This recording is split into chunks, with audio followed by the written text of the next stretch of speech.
This is exactly what we want to see. And whether you like these people or not is completely irrelevant, because we see the VA actually taking corrective action. Who doesn't want that?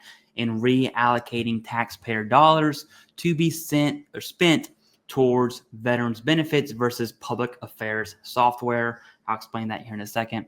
Now, side note, the VA's public affairs office is absolutely garbage anyway, with or without this software. But let's go ahead and look at exactly what went down and the decision made by the newly appointed VA Secretary, Doug Collins. And here we see Veterans Affairs Secretary says department discovered high price contract with Politico and canceled it. It's February 10th. It just happened, okay, just the other day. Now, the Secretary of the Department of Affairs says his team found and canceled a high-priced contract with a news outlet. Secretary Doug Collins, that's this guy, the new VA Secretary, exploded over high-priced subscriptions to Politico purchased by numerous government departments. That money can be better spent on veterans' health care.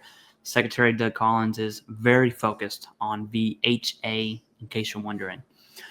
Ran across a $178,000 contract VA had with Politico, and we promptly canceled it. That money can be better spent on VA healthcare. Now, real quick, you might say $178,000 is not a lot of money compared to the VA's almost $400 billion budget, and I would agree with you, but this is a step in the right direction.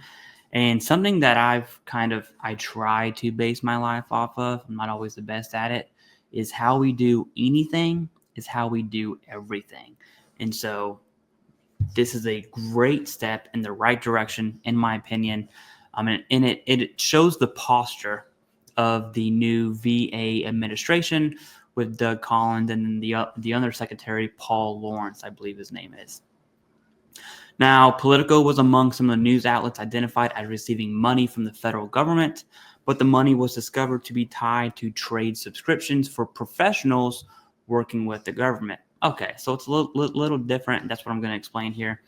Many believe that Politico being unable to pay employees was related to the shuttering of the U.S. Agency for International Development, but the outlet said its payment portal had suffered from a glitch and was later corrected. Okay.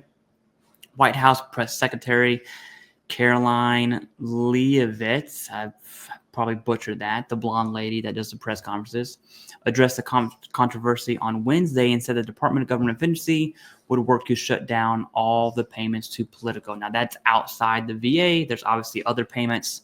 We're focusing on VA here. I can confirm that more than $8 million has been paid to Politico. That's Doge. That's from a federal government perspective. 178 of that is VA. Keep that in mind. On Thursday, Politico released a statement denying many of the accusations of misconduct and explaining the distinction between its journalism and its pro-subscription service.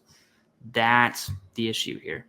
Politico is a privately owned company. We've never received any government funding, no subsidies, no grants, no handouts, not a dime ever in 18 years, read its statement in part. Politico Pro is different. It's a professional subscription service used by companies, organizations, and yes, some government agencies. They subscribe because it makes them better at their jobs, says Politico Pro.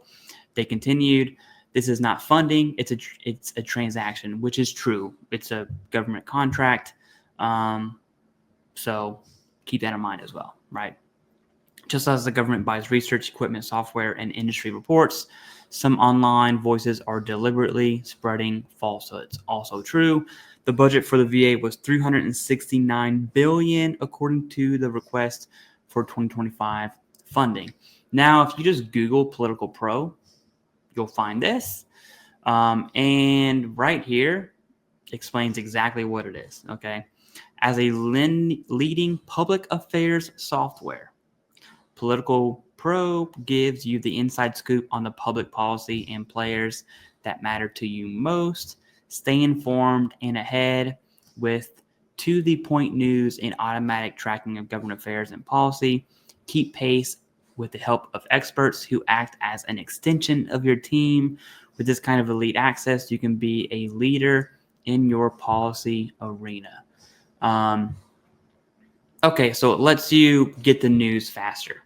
That's my layman interpretation. Why would the VA need to get the news faster? I don't think they do, which I think is why Doug Collins canceled the contract in the first place. 178 grand can now be pushed back into, hiring a specialty care provider for asbestos exposure, whatever, right? So this is good news. But I want to share this with you in case there's going to be lots of people throwing this administration under the bus. And when they do something stupid, trust me, I'll be one of those. This is not one of them. I want to know your thoughts. Like, can the veteran community as a whole support this decision that Doug Collins has made? Yes, it came from Doge. You're going to have to bite that one here for a good minute, swallow that pill. And do you think this was a good move? Yes or no? Let me know in the comments.